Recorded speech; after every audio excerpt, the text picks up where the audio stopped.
Welcome to Cage Minds. I'm Mika Frankl, and today we got a good one for you. Joined by the meme machine, Steve Garcia. He's 12-4, 9 wins by knockout, fighting out of the Jackson Wink Academy, coming off his first UFC victory. Congratulations, sir. How you doing? I'm doing good, man. I'm just, happy you brought me on, man. It's been a minute. A little different now. We'll get a post-fight interview going. Yeah, man, I'm good with it. I'm good. Just let me know what you want to know, and I'll tell you, bro. All right, well, let's talk about it. Let's talk about the last fight.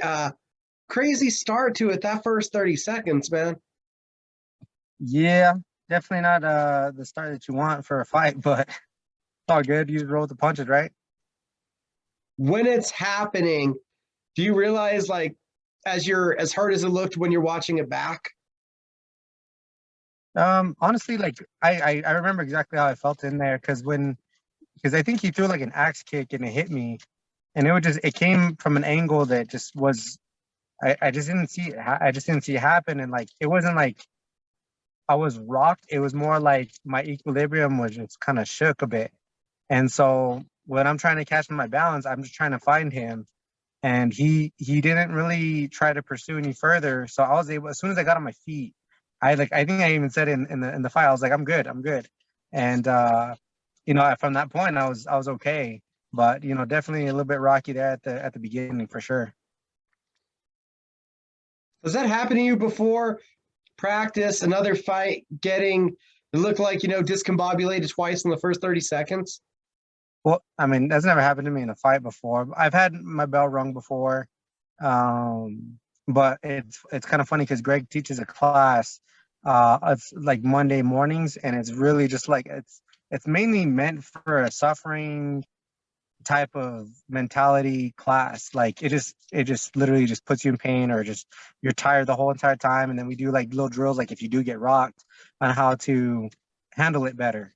And I'd say I probably kicked in, because I needed it for a minute. And now talk to me about going to your wrestling, because I don't know if it's always been a strong point, but we've seen it grow here the last few years. Yeah, man. The times that I really haven't fought, which has been, in the past year and a half or so, that's all I've been really just focusing on and trying to work on it, along with my striking also too. But I definitely wanted to kind of hide it a little bit more, just because I want people just to think I'm strictly just mainly a striker. And I got a little bit more to my game than just that. So I had to show it in this fight. It's okay. I just need to make sure that I win.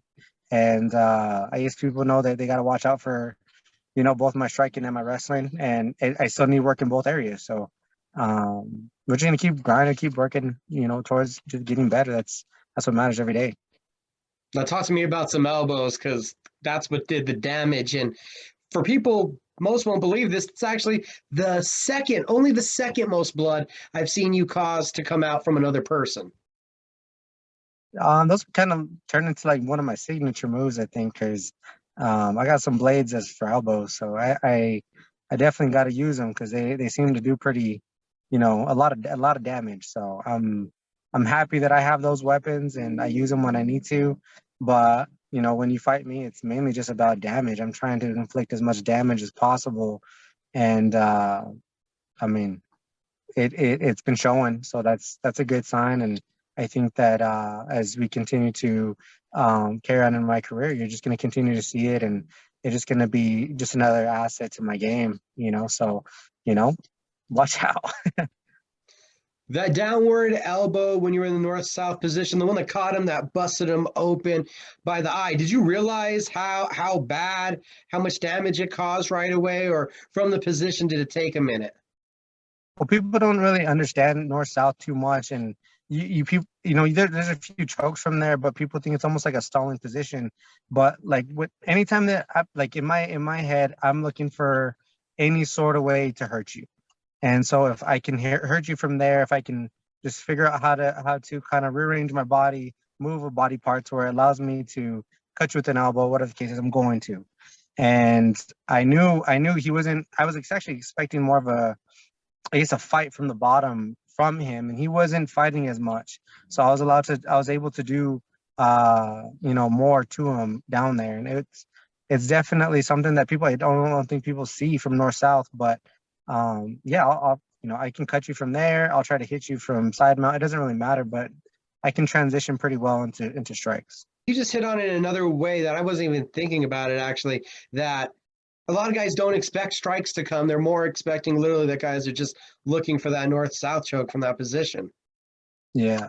No, it's I don't understand it. I'm kind of glad that like I do it, but yeah, it's just something that, you gotta just work on it, and you gotta practice it. And I literally have a dummy in my house that I literally just like do circles around, and I strike from every position, just because sometimes you end up in those positions, and you just got to do the unexpected sometimes. I was even elbowing to the body from north south at a moment in that fight too, so I'm sure he wasn't expecting that either. I'm just trying to be different than everybody else. So what was your thoughts getting up after that first round is over, how you're feeling and looking at him still there on one knee as you're walking back to your corner? Honestly, like I knew I had him, but I just kept so like I when I went back and watched it, I knew he was kind of struggling because he didn't get up right away. He just like sat there a moment, and like I'm like, all right, this is kind of where like I'm gonna be able to break him. And he kept looking. I mean, I kept looking over to his corner just to see what he was doing. And there's like, there's a time where I guess when you're in there, you share moments with each other, and you like, I don't know, it's kind of hard to explain, but like I just kind of locked in on him, and I could see that something was starting to break. And then I just kind of remembered because I didn't know if they were going to stop the fight or not because, the cut. And they let it go. I was like, all right, cool. So like then I like had to snap out of it, and I was like, all right, Greg, what do I do? And so the second round came out, and I just knew I had to put more pressure on him. And then of course, Greg's like right away, hey, we're gonna look for the takedown when you feel like you need to make a move to the ground. So I was like, all right, that's just what we're gonna do. And I found my opportunity, and I just executed it. Vicious ground and pound, you get the stoppage, you get the first victory in the UFC. How does all that feel together? It's honestly surreal, man. Like it just definitely has been a goal of mine, not just to get to the UFC, but I've said it before. I don't feel like a UFC fighter is an actual UFC fighter until you win in there. And I think I was able to do that. And now I feel like somewhat accomplished in that first big goal of mine. And now we got more goals to conquer. And, hopefully we'll hear back from my management team here pretty soon, and we'll be on to the next one. Believe it's 2 calendar years if we look back, and Steve Garcia is a bantamweight. Yeah. Yeah, man. Life. And now full-fledged 155er. Yeah, man. That's kind of what it looks like for right now. So there's they might just need to just line them up, and I'll just keep taking them. So we'll see. Well, talk to me a little bit about it, because I haven't seen you here in a while, but I'm thinking the last time I did see you and we just kind of said hi at the gym, you look thicker, shoulder width, thicker in every direction. It feels like you are filling out into being a bigger athlete. Well, like I was going to actually we fought 35, and then we fought 45 for like LFA. I fought Pena at 55, and then I was trying to go back down to 45. I was going to fight Jourdain and Barrett. The first one was an injury that kind of like stopped me. And then when I was lined up to fight Jourdain, I ran into like a bunch of medical issues, like gut health stuff, and it wasn't good, man. Like it wasn't safe. So I went to the PI. I went to a couple doctors. We had to make some adjustments. We had to like pretty much heal my body, and that was kind of like, as much as like I wanted to continue to compete, I guess it was necessary, so I allowed my body to heal. And my family comes first, so I got to make sure that like at this point in my career that I'm safe and I'm doing it and I'm still around for them, and I don't have to worry about having kidney failure or being in the hospital or anything like that. So I had to make the move, and I talked to my coaches, and I compete with a lot of people in my gym that are 155. They say I felt pretty good, and my striking was up to par, and everything just seemed to line up. And so when they gave me Ontiveros, he was a big guy coming down from 185 when he fought Kevin Holland, and a lot of his fights were at 170. So my buddy, he's a conditioning coach too and stuff. His name's Bowie Bada, and we got on a schedule to just kind of just put more muscle, put a little bit more size, and that was kind of the route that we went. So I knew that if we came down to it, like strength wasn't going to be an issue if I was going to lose or anything like that. I'm still trying to get familiar with the weight class, training with a little bit bigger guys, but it's just gonna take some time. Um, Along with having that year and a half layoff, I don't want to say I had ring rust, but there was a little bit of unfamiliarity in there. And once I kind of got through it, it's like riding a bike. And so I train every single day. We spar every day. So everything just kind of like follows through, and do your best, man. It's all you can do. So that's kind of what happened. Don't know how much you want to share on it, but some of the stuff that you went through, the health wise, the gut wise, was that just something that popped up virus wise, or was it also you think some of the effects of all of the weight cutting throughout all the time you've done? Did you have any kind of specific kind of input from the doctors on that? Well, I mean, I had like right now, like I'm on like liver support right now. So like my my liver's shot right now, man. So we're working on it. It's getting healthier. I'm on liver support, so it's helping me. It's not filtering out what it's supposed to do. I'm not able to break down things the way that I normally do. And it definitely just like it just sucked, man. It hindered me pretty good, and um it became an issue. And then I had some intestinal stuff happening, and I'm telling you, man, it was just like, when they say when it rains it pours, that's kind of what I went through. And I don't really like to make a big deal about it because everybody thinks they're excuses. But I mean, I'm not trying to make excuses for my health. I didn't lose. When I fought Pena, I owned my loss. Like, it was a 4-day notice. I went out there the best I could, and I want to say I put on a decent performance, and gained some fans just going out there and just showing hard and doing what I do best. But I didn't blame it on anything else. I didn't blame it on my health or anything like that. So when I'm fighting, I want to eliminate as much as I can from people just doubting me. They can doubt me if they want to. That's on them.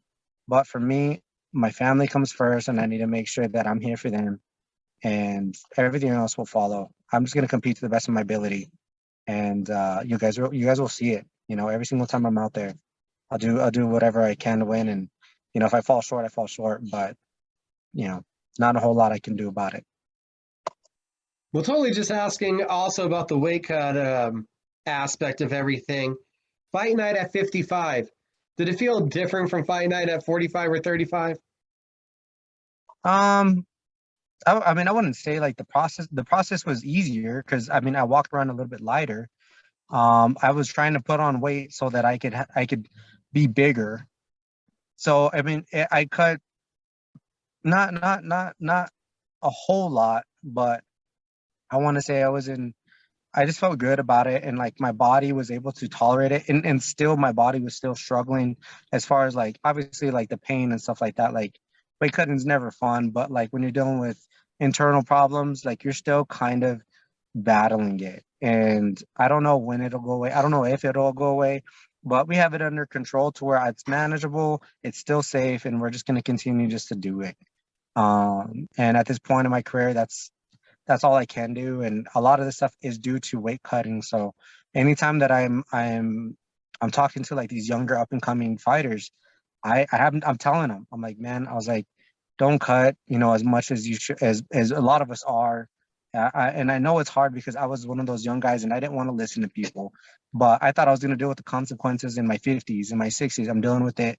I'm not even 30 and I'm dealing with it. You know what I mean? And uh, it's definitely not something I was expecting, and I'm not happy about it, but I can't change anything else. You can only control what you can control, and we're just gonna give 155 a hell of a run.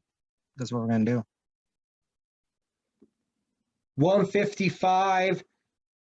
Is it different now training with a little bit bigger guys? Because before, I know that you were mixing up flyweights, bantamweights, looking at the faster guys. Is training been a little bit different now? Mixing up, I know the lightweights go a lot with the welterweights. So it's a little more size, a little more length. Yeah, no, it's definitely a challenge. I'm actually running to a lot more people taller than me, which is kind of crazy.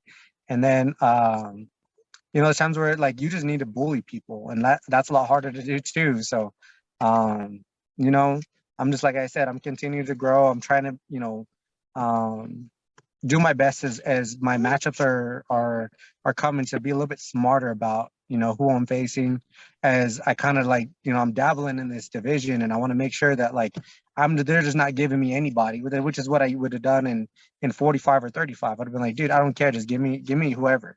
But at 55, I'm like, all right, man, let's be smart about it. This is a new weight division, and we're going to continue to grow in it. And once I feel established in it, and I've pretty much solidified how I feel, my presence, and everything like that, then we'll take on whoever wants to take me. So let's just kind of just ease into this, and then we'll look at the big picture a little bit further on. But that's kind of where my head's at right now. And talking about the big picture for everybody listening to the interview, I'm sure you've already heard a couple little laughters there in the background. Talk about all the motivation you need, right? Oh no, my wife's in the front seat, but this is my little Oh, guy right here.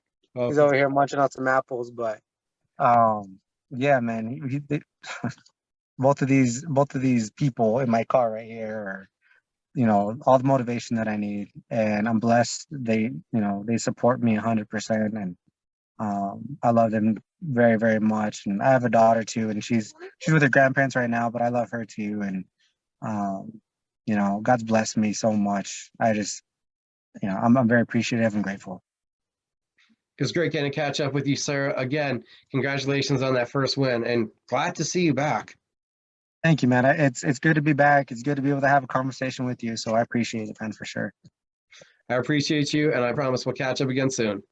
For sure, brother. You have a good one. You too.